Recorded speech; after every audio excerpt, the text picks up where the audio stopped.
다 같이 사도신경으로 신앙 고백하겠습니다. 나는 전능하신 아버지 하나님, 전지의 창조주를 믿습니다. 나는 그의 유일하신 아들, 우리 주 예수 그리스도를 믿습니다.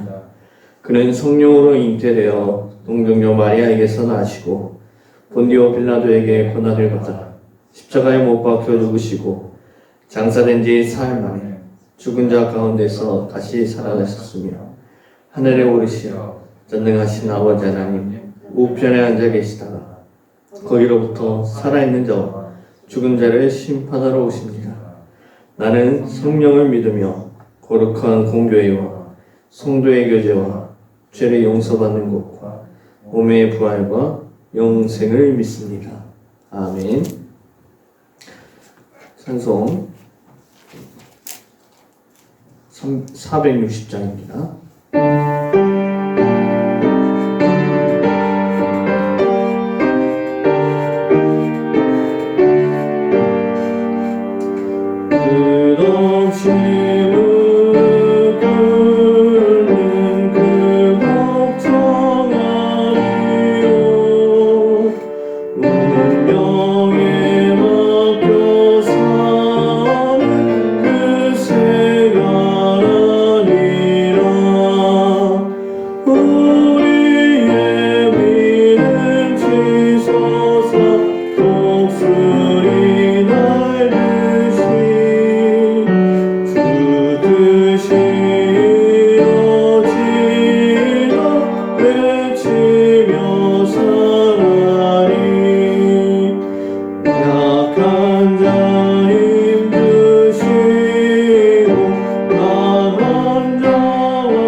오늘 보실 말씀은 열왕기상 말씀입니다. 열왕기상 17장 1절에서 7절 말씀, 열왕기상 17장 1절에서 7절 말씀입니다. 다 같이 한 목소리로 보겠습니다. 길라앗에 우거하는 자 중에 디셉 사람 엘리야가 아합에게 말하되 내가 섬기는 이스라엘의 하나님 여호와께서 살아계심을 두고 맹세하노니 내 말이 없으면 수년 동안 비도 이슬도 있지 아니하리라 하니라. 여호와의 말씀이 엘리야에게 임하여 이르시되 너는 여기서 떠나 동쪽으로 가서 요단 앞 그리 시냇가에 숨고 그 시냇물을 마시라. 내가 까마귀들에게 명령하여 거기서 너를 먹이게 하리라. 그가 여호와의 말씀과 같이 하여 곧 가서 요단 앞 그리 시냇가에 머물매 까마귀들이 아침에도 떡과 고기를 저녁에도 떡과 고기를 가져왔고 그가 시냇물을 마셨으나 땅에 비가 내리지 아니하므로 얼마 후에 그 시내가 마르니라. 아멘. 자, 오늘은 이 엘리야 선지자에 대해서 우리가 살펴보기를 원합니다. 이 엘리야 선지자, 우리가 엘리야 선지자도 참으로 많이 들어보았죠. 엘리야 선지자의 이름의 뜻은 여호와는 하나님이시다라는 뜻을 가지고 있습니다. 이 엘리야 선지자, 우리가 대표적으로 아는 내용이 무엇이 있습니까? 가장 함께 엮여있던 그 이야기가 되었던 왕, 북이스라엘 왕 중에 두 글자입니다. 이 아합 왕이죠. 엘리야 선지자하면 이 아합 왕, 아합 왕 하면 그의 안에 이세벨이 생각날 것입니다. 자, 오늘 엘리야 선지자의 등장은 곧 이 가장 악한 왕과의 대결이었습니다. 선지자의 사명은 하나님의 말씀을 어떠한 상황에서도 전달해야 할 사명이 있었고요. 목숨을 내놓으면서까지도 하나님의 말씀을 전달을 해야 될 상황이었죠. 이 엘리야 선지자, 갑자기 이 17장에 열왕기상 17장에는 그 전 16장 29절에서 34절에 이스라엘 왕 아합에 대해서 기록하고 있고요. 그 다음에 27장부터는 엘리야 선지자가 갑자기 등장을 합니다. 먼저 열왕기상 16장 30절 말씀을 보게 되면 오므리의 아들 아합이 그의 이전의 모든 사람보다 여호와 보시기에 악을 더욱 행하여 라고 기록이 되어 있습니다. 그 전에 있던 많은 왕들보다도 가장 악을 행한 것, 하나님께 정말 옳지 못한 행동으로 나아갔다는 것을 말씀하고 있고요. 그 다음에 여로보암의 죄를 따라 행하는 것을 31절에는 오히려 가볍게 여기며 이세벨을 아내로 삼고 가서 바알을 섬기고 예배를 하였습니다. 여기에서 그치는 것이 아니라 바알 위에 제단을 쌓았고요. 또한 아세라 상을 만들게 됩니다. 그래서 열왕기상 16장 33절 말씀엔 이렇게 기록되어 있습니다.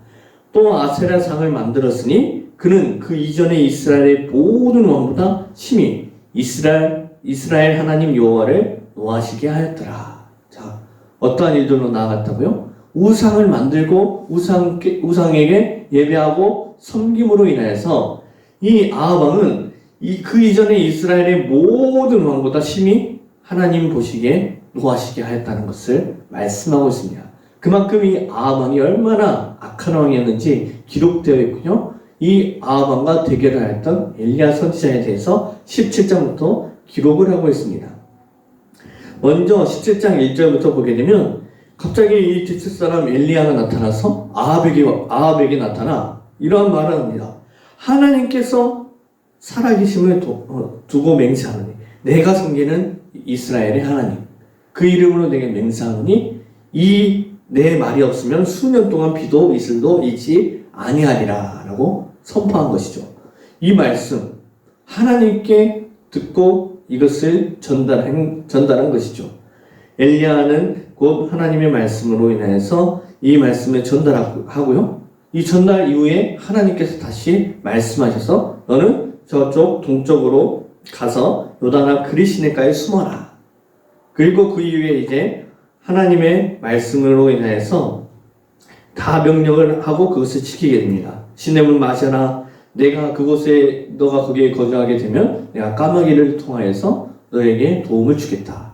그래서 이제 4절부터 쭉 보게 되면 까마귀들이 그 시냇가에 아침과 저녁으로 떡과 고기를 물어다 주고요. 또한 물은 거기에서 흘렀던 시냇물을 마시게 됩니다.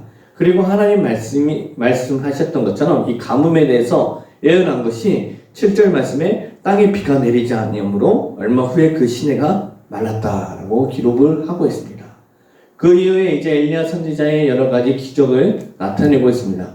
이 사르바 과부를 통하여서 이 기름이 넘치게 하는 그러한 축복을 하나님의 기적을 나타내게 되고요. 그 이후에 이제 가장 정말 우리가 유명한 사건이 있죠. 엘리야 선지자와 850명의 우상 숭배자들의 대결. 네, 이것을 이제 우리가 살펴보기로 원합니다. 먼저 엘리야 선지자의 이 특징적인 것은 첫 번째로는 하나님을 절대적으로 믿었던 사람이었습니다. 하나님을 믿었던 사람. 네, 선지자였기 때문에 하나님 믿는 것은 당연하지만 정말 선지자로서의 그 사명을 정말 감당하고 최선을 다했다는 것이죠. 이 18장에서는 이 아합과 또한 엘리야 선지자가 만나게 되었고 그곳에서 이제 오바댜라는 선지자를 만나게 됩니다. 그 당시에 아합 왕 곁에서 이 오바댜라는 선지자가 열심히 이렇게 일하고 있었지만 그 당시에 아내 이세벨이 하나님의 선지자들을 모두 멸하게 합니다. 그렇지만 이 오바댜가 그 가운데서 도움을 구해서 이 50명씩 100명의 사람들의 하나님의 선지자들을 그 하나님의 자녀들을 숨겨서 동굴에서 이들을 케어하게 되는 것이죠. 그의 어려움을 토로하였고 엘리야 선지자에게 이제 먼저 이 오바댜 선지자가 말을 합니다. 그리고 이제 엘리야 선지자가 내가 아합 왕에게 나아가겠다라고 말하면서 정말 하나님을 믿고 하나님을 절대적으로 믿었기 때문에 담대함을 가지고 그 위험한 상황 가운데서 나아갈 수 있었던 것이죠. 그래서 이 열왕기상 18장 18절 말씀에는 이렇게 기록하고 있습니다. 이 아합 왕을 만났던 엘리야 선지자가 아합 왕이 먼저 이렇게 말하죠. 너는 이스라엘을 괴롭히는 자다. 왜 이스라엘을 괴롭히는 자 너가 우리를 이렇게 괴롭게 하느냐. 그러자 그 말에 대해서 18절에는 엘리야 선지자가 대답을 합니다. 우리가 다 같이 볼까요? 시작. 그가 대답하되 내가 이스라엘을 괴롭게 한 것이 아니라 당신과 당신의 아버지의 집이 괴롭게 하였으니 이는 여호와의 명령을 버렸고 당신이 바알들을 따랐습니다. 아멘. 자, 원초적인 문제에 대해서 지적하고 있습니다.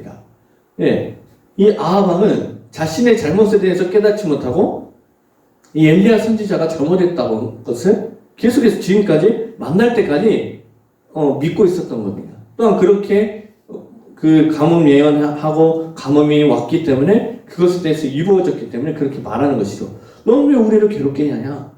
네. 왜 우리를 괴롭게 해서 우리를 이렇게 힘들게 하냐? 왜 가뭄이 일어나게 하냐? 이렇게 말하자 엘리야 선지자는 나 때문에 그런 것이 아니라 네. 이 18절 말씀처럼 너 때문이다.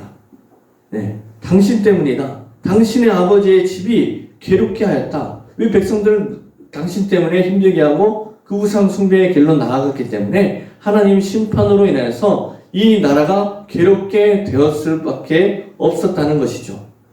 바알들을 따랐고 하나님의 명령을 버렸던 당신들 결국 그로 인해서 괴로움을 지금 당하고 있습니다 라고 말하는 것입니다. 그리고 우리에게 있어서 너무나도 중요한 대결이 있었죠. 이 갈멜산 전투입니다. 갈멜산에서 이 대결을 하게 되죠. 엘리야 선지자 혼자 한 명 대 이 우상 숭배자들 바알 선지자 450명, 아세라 선지자 400명, 총 850명. 그뿐만이 아니라 이 선지자 말고도 많은 신자들이 있었을 겁니다. 이 바알을 숭배하던가 아세라를 숭배하는 이 모든 사람들. 네. 그와 같이 이제 대결을 요청하죠. 누가 진짜 신인지 우리가 대결하자. 네. 혼자 대 850명 싸움이 되겠어요? 안 되죠. 한 명이 두 명 감당하기도 힘든데 850명이라는 사람과 대결을 한다는 것이 이해가 되지 않을 것입니다. 처음에는. 하지만 이제 성경을 이렇게 쭉 보게 되면 먼저 이 선지자들에게 먼저 하나님 너희의 신을 부르라고 합니다. 제사를 드리고 송아지를 쌓고 제단을 쌓고 이제 바알 선지자들이나 아세라 선지자들은 자기들의 신의 이름 부르겠죠. 우리가 하나님 하는 것처럼 거기는 바알신이요 바알신이요 아세라신이요 이렇게 불렀겠죠. 그러자 25절 이후에 보게 되면 이제 이름을 계속 부릅니다. 아침부터 낮까지 바알의 이름을 불렀지만 응답 하나가 없습니다. 그리고 여기서 이제 계속 이제 부른 것에 그치는 것이 아니라 26절 후반부에는 그 쌓은 제단 주위에서 뛰노니다. 미친놈들처럼 뛰노는 거죠. 바알이요 하면서 뛰는 거죠. 그리고 27절에는 정오에 이르러 이제 엘리야 선지자가 그 모습을 봤죠. 네. 한참 동안 시간이 지남에도 응답 없고 반응 없고 이 바알 아무렇게나 불러도 자기들끼리 미친 사람들처럼 뛰놀고 이러는데 그것에 대해서 이렇게 엘리야 선지자가 말하기를 18장 27절에 이렇게 고백합니다. 정오에 이르러는 엘리야가 그들을 조롱하여 이르되 큰 소리로 부르라. 그는 신인지 묵상하고 있는지 혹은 그가 잠깐 나갔는지 혹은 그가 길을 행하는지 혹은 그가 잠이 들어서 깨워야 할 것인지 하매라고 말합니다. 네. 너희 신 어디 있냐? 쉽게 말해서 신이 있냐? 너희 신이 있냐? 어디 있냐? 좀 나와봐라. 혹시 너희 신이 자고 있냐? 이런 식으로 말한 것이죠. 조롱하면서 이렇게 당연히 비웃는 것이죠. 우상이기 때문에 응답이 없을 수밖에 없는 것이죠. 당연한 것. 그래서 이 일침을 가했을 때 이들은 28절에 더 큰 소리로 부릅니다. 자신들의 신들을. 그리고 여기서 끝나는 것이 아니라 미친놈들처럼 뛰놀고 그 다음에 피가 흐르기까지 자신들의 규례에 따라 피를 흘립니다. 자신들의 피를 흘리면서 자해를 하고 이러한 어리석은 일들로 나아갑니다. 그리고 이같이 하여 정오가 지났고 그들이 미친 듯이 떠들어 저녁 소재 때까지 이르렀다. 네. 반나절을 아침부터 저녁까지 이 짓거리를 한 거예요.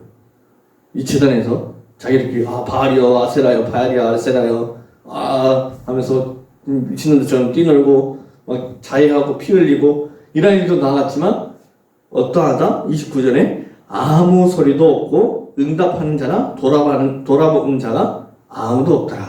네. 그들의 기회는 이제 끝났습니다. 우상 숭배가 이 얼마나 무식하고 어리석은 일인지 말씀하고 있고요. 우상은 아무 응답도 하지 않는다는 것을 말씀하고 있고, 이제 30절부터는 엘리야 선지자 차례가 왔습니다. 네. 누가 진정한 여호와인지, 누가 진정한 신인지 대결했을 때 이제 엘리야가 나오고, 이 엘리야 선지자가 이 제단을 수축합니다. 하나님의 제단을 수축하되 야곱의 아들들의 지파의 수대로 돌 12개를 취하고, 또한 거기서 끝나는 것이 아니라 제단을 쌓고 제단을 돌아가며 곡식종자를 이렇게 두르고요. 거기서 나무를 버리고 또한 제물을 바칠 송아지까지 각을 떠서 이렇게 올립니다. 그리고 이제 여기서 끝나는 것이 아니라 또한 이 제물에 대해서 혹시 이 다른 선지자, 우상을 숭배하는 선지자들이 의심할 수 있으니까 거기 위에다가 불에 못하게끔 물을 완전히 붓게 합니다. 4통씩 3번, 총 12번의 물을 이렇게 붓게 합니다. 그럼 어떠겠어요, 여러분들? 마르지 않는 장작이나 또한 물에 젖은 것에 대해서 우리가 라이터로나 아니면 성냥이나 이런 걸로 불을 태운다면 타요, 안 타요? 안 타죠. 이와 같은 것이죠. 송아지랑 이런 나무랑 이 곡식들에 대해서 물을 완전히 젖어버리고 흘러 넘치게 하니까 탈 수가 없는 거예요. 이 선지자들에 대해서, 이 우상 숭배자들에 대해서 직접적으로 이렇게 보여준 것입니다. 그리고 이제 저녁 소재 드릴 때 이제 엘리야 선지자가 나와서 이제 하나님께 기도를 하게 됩니다. 하나님 도와주십시오. 하나님 도와주십시오. 그러자 이제 37절에 여호와여 내게 응답하소서 이 백성에게 주 여호와는 하나님이신 것과 주는 그들의 마음을 되돌이키심을 알게 하옵소서라고 이렇게 기도를 하자 38절에는 여호와의 불이 내려오게 됩니다. 정말 아무것도 보이지 않았던 하늘에 하나님께 기도하였더니, 엘리야 선지자가 기도하였더니 하나님의 불이 내려와서 그 물로 젖었던 모든 것들이 다 불살라지게 되는 것입니다. 하나님께서 응답하신 것이죠. 반나절 동안 자기들끼리 뛰놀고 자해하고 이러한 일들로 나아갔을 때 아무 응답도 없었던 그 우상이었지만 하나님께서는 살아계셨기 때문에 엘리야 선지자의 그 기도로 인하여서 하나님의 응답으로서 불을 내려주신 것입니다. 그래서 모든 백성이 이렇게 고백하게 됩니다. 열왕기상 18장 39절 말씀 우리가 다 같이 보겠습니다. 시작. 모든 백성이 보고 엎드려 말하되 여호와 그는 하나님이시로다. 여호와 그는 하나님이시로다 하니. 아멘. 자, 모든 이들이 하나님이 여호와이신 것을 알게 된 것이죠. 또한 그렇게 고백합니다. 이제 그 이후에 40절에는 이 우상 숭배자들을 모두 잡고 이들을 죽게 만드는 일들로 나아가서 우상 숭배자들을 완전히 멸하게 되는 사건으로 나아가게 된 것이죠. 이와 같이 하나님을 의지하고 하나님께 나아갔기 때문에 승리할 수밖에 없다는 것을 우리들에게 알려주는 것입니다. 우리에게 있어서 승리가 무엇이겠습니까? 여러분들에게 있어서 성공이 무엇이겠습니까? 우리의 그리스도인들에게 있어서 승리와 성공은 하나님을 알고 하나님을 알아가고 예수 그리스도를 믿고 나아가는 것임을 잊지 않으시길 바랍니다. 이와 같이 전적으로 하나님을 믿고 나아갔던 엘리야 선지자였고요. 두 번째로는 엘리야 선지자를 하나님께서는 항상 도우셨다는 것입니다. 곧 지금 우리도 하나님께서는 여러분들을 도우시고 계시다는 것을 잊지 않았으면 좋겠습니다. 이 가뭄에도 밤낮으로 까마귀를 통해서 이 양식을 주었고 또 엘리야 선지자가 가는 곳마다 하나님께서 보호하십니다. 이제 이 사건 이후, 이 대결이 있는 이후 이 아합 왕의 아내가 이 소식을 듣게 되죠. 아합 왕이 고민을 하고 나갔을 때 이세벨이 알게 되죠. 그러자 이세벨은 경고를 합니다. 엘리야 선지자에게 그의 사자들을 보내어서 반드시 너를 죽이겠다. 여러분들에게 이 말씀을 누군가를 통해서 말하게 되면 어떨 것 같아요? 왕과 왕비에게 반드시 너는 죽일 것이다. 이렇게 협박을 당하거나 소식을 듣는다면 여러분들에게 갑자기 누가 와서 어떨 것 같아요? 마음이 당연히 힘들죠. 엘리야 선지자도 너무나 힘들었습니다. 그로 인해서 이렇게 하나님 앞에 고백을 합니다. 이러한 일들로 나아갔을 때 자신이 사명을 감당하고 이제 목적을 이루었을 때 하였던 고백이 열왕기상 19장 4절의 말씀입니다. 보시게 되면 자기 자신은 광야로 들어가 하루킬쯤 가서 한 로뎀나무 아래에 앉아서 자기가 죽기를 원하여 이르되 여호와여 넉넉하오니 지금 내 생명을 거두시옵소서 나는 내 조상들보다 낫지 못하니이다 하고 라고 말씀하고 있습니다. 얼마나 힘들었으면 하나님 이제 저는 괜찮습니다. 저의 목숨을 거두어가 주십시오 라고 말하는 것이죠. 하나님 나를 데려가 주십시오. 하나님 전 지금 죽고 싶은 심정입니다. 너무 힘듭니다. 이러한 말씀으로요 고백함에 나아갔고요. 이제 하나님께서는 그 이후에도 계속해서 도우시고 하나님께서 세면 음성으로서 나중에 하나님께서 세면 음성으로서 그를 위로하고 다시 힘을 얻게 하는 하나님의 은혜를 베풀어 주신 것입니다. 이와 같이 큰 지진과 큰 홍수와 여러 가지 일들로 하나님께서는 그것으로만 응답하시는 것이 아니라 아주 작은 세미한 음성으로도 우리를 위로하시고 우리와 함께 하시고 우리에게 힘을 주시는 분이심을 잊지 않으시길 바랍니다. 여러분들에게 있어서 그 하나님께 기도하였더니 그 기도의 응답이 어떠하겠습니까? 때에 따라 하나님께서는 반드시 그 기도를 응답해 주시고요. 우리에게 어떤 방법이든지 이 세미한 음성이나 강한 음성이나 여러 가지 상황 가운데서도 하나님께서는 여러분들에게 반드시 힘을 주실 것임을 잊지 마시고 우리는 그 믿음을 지키고 나아갈 수 있기를 원합니다. 항상 우리와 함께 하시는 하나님, 우리를 항상 도우시는 하나님, 에베네셀의 하나님, 온전히 하나님만 바라보고 나아가는 우리의 귀한 하나님의 자녀가 될 수 있기를 예수님의 이름으로 축복합니다. 그리고 엘리야 선지자에게 있어서 정말 중요하게 행하였던 일은 제자를 양성했던 일입니다. 이 세 번째의 특징은 이 제자를 양성했던 것이죠. 우리가 이 열왕기상 19장 19절과 20절 말씀을 우리가 다 같이 보겠습니다. 엘리야 선지자의 제자를 들으라면 여러분들 누가 제일 먼저 떠오르십니까? 마지막 글자만 달라요. 네, 엘리사죠. 그 사람에 대해서 어떻게 제자를 삼았나? 19절과 20절 말씀 보겠습니다. 엘리야가 거기서 떠나 사밧의 아들 엘리사를 만나니 그가 12겨리소를 앞세우고 밭에 가는데 자기는 12째 겨리소와 함께 있더라. 엘리야가 그리로 건너가서 겉옷을 그의 위에 던졌더니 그가 소를 버리고 엘리야에게로 달려가서 이르되 청하건대 나를 내 부모와 입맞추게 하소서 그리한 후에 내가 당신을 따르리이다. 엘리야가 그에게 이르되 돌아가라 내가 내게 어떻게 행하였느냐 하니라. 아멘. 자, 이렇게 기록을 하고 있죠. 이 겉옷을 그 사람에게 이렇게 던졌다는 것은 그 의미는 나를 따르라는 것이고 나와 함께 하자는 것이죠. 그에 대해서 엘리사의 반응이 어떻죠? 바로 손을 버리고 달려갑니다. 이와 같이 제자를 삼게 된 것이죠. 엘리사의 행적은 그 이후에 이제 열왕기 하에 계속해서 기록을 하고 있습니다. 제자를 양성하였고 또한 엘리사에게 있어서 자신의 이 제자들도 수많은 제자들이 있었습니다. 그래서 엘리야 선지자가 승천할 때 이 불광과 불마차 이렇게 함께 이렇게 올라갈 때 그 곁에서 많은 제자들도 보고 있었다는 것에 대해서 성경에는 기록을 하고 있습니다. 이와 같이 영적인 지도자가 반드시 필요하고 그에 따른 제자들도 필요하다는 것이죠. 우리도 이와 같이 하나님의 정말 예수님의 제자라는 사실을 잊지 않았으면 좋겠습니다. 나에게 있어서 이 말씀을 통하여서 정말 내가 받은 그 은혜, 정말 나에게 있어서 구원이란 무엇인가? 오직 예수 그리스도를 통해서 우리가 구원받는다는 것을 내가 알고 믿고 나아간다면 우리는 어때야 되겠습니까? 엘리야 선지자가 자신의 사명을 감당했었던 것처럼 우리 또한 우리의 사명을 감당해야 된다는 것이죠. 여러분들의 그 자리에서 먼저 내가 하나님을 믿는 그 믿음이 생겨야 될 것이고 예수님을 믿고 나아갈 때 정말 우리의 모습이 하나님이 기뻐하시는 모습으로 우리가 성장해야 될 것입니다.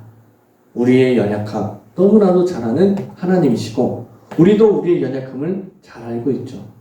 우리의 힘을 하나님께 구하고 오늘 또한 우리가 어떠한 상황 가운데서도 하나님의 은혜로서 한 발 한 발 일으켜서 넘어지더라도 다시 일어나서 온전히 여호와 하나님의 자녀로서 살아갈 수 있기를 다시 한번 간절히 원합니다. 이와 같이 엘리야 선지자를 우리가 살펴보았습니다. 여러 가지 일들이 있었고 정말 많이 들었던 이 대결과 여러 가지 기적과 또한 자신의 제자였던 엘리사 많은 일들에 대해서 우리는 짧게나마 이렇게 보았지만 우리가 정말 중요한 것이 엘리야 선지자의 그 모습, 온전히 하나님을 전적으로 믿고 나아갔던 그 믿음, 그리고 하나님의 도우심을 항상 구했고 하나님의 도우심으로 해서 어떠한 상황 가운데서도 그 세미한 음성으로 터치하시는 하나님의 은혜, 우리는 그것을 붙잡을 수 있기를 원합니다. 그리고 제자를 섬기고 양성했듯이 우리들도 나중에 우리의 자녀들에게 이 믿음을 물려줘서 정말 후에 예수 그리스도를 통해서 구원받는 일이 끊이지 않고 예수님이 다시 올 그날까지 우리 모두 힘을 합쳐 온전히 여호와 하나님만을 섬길 수 있기를 원합니다. 이제는 우리가 이 사명을 감당해야 할 것입니다. 하나님의 말씀을 감당해야 될 것이고 하나님만을 의지하고 하나님 말씀에 순종하는 귀한 하나님의 자녀가 되어야 할 것입니다. 그것이 승리의 길이고 성공의 길인 것입니다. 우리는 이제 혼자의 싸움이 아니라 하나님이 나와 함께 하시기 때문에 어떠한 일이든지 반드시 이길 수밖에 없다는 사실을 잊지 마시고 세미한 음성으로도 우리를 도우시는 여호와 하나님만 바라보고 오직 나와 함께 하시는 하나님께 오늘 하루도 또한 내일도 모레도 매일같이 나아갈 수 있기를 예수 그리스도의 이름으로 축복합니다. 기도하겠습니다. 하나님 아버지 감사합니다.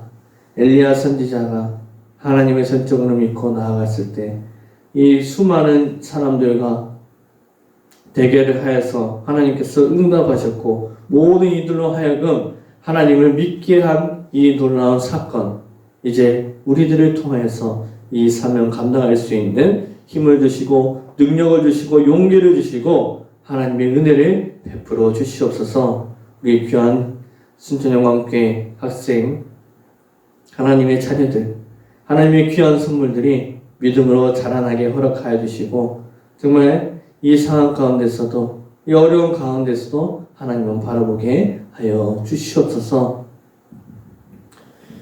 이제는 우리 주 예수 그리스도의 은혜와 그 놀라우신 하나님의 무한하신 사랑하심과 성령님의 감동 감화하심이 코로나19 바이러스의 더욱 빠른 확산세 가운데에서도 이 두려움 가운데에서도 예배를 드리는 온라인으로서 드리고 있는 우리 귀한 순천영광교회 중고등부 학생들 머리 위에 또한 지도하는 우리 교사 선생님들 머리 위에 이제부터 영원토록 함께 있을지어다.